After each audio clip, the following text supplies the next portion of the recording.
Alright, ito yung tanong ni Pebbles, no? Unanan. Bakit ang taas ng ratings ni Sara?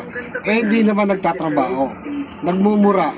Nagpa-people's power. Gustong ipapatay si Presidente. Bakit mataas ang trust rating mo? Saan kayo nag-survey sa impyerno? Alam mo mga kababayan, ganito lang yan. Pag ang survey, pabor sa Marcos. Kontuwa yung mga yan.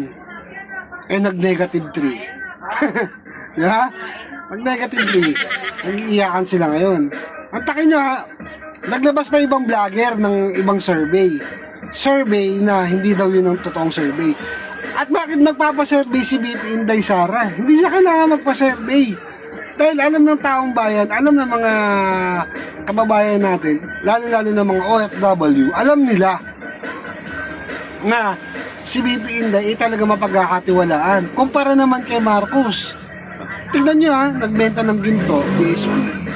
Diba? PhilHealth, pinakailaman. SS, pinakailaman. Flood control issue. Diba? At yung mga nangyayari sa Kongreso. Tapos magtataka kayo bakit ang baba ng rating ni Marcos. Diba? Ang tanong dito diba? Magkano ba? Magkano ba ang tinatanggap ninyo, mga vlogger? Kasi dalawang klase lang yung mayaman ngayon sa Pilipinas. Kundi politiko, vlogger ng administrasyon. Di ba? Tama ba?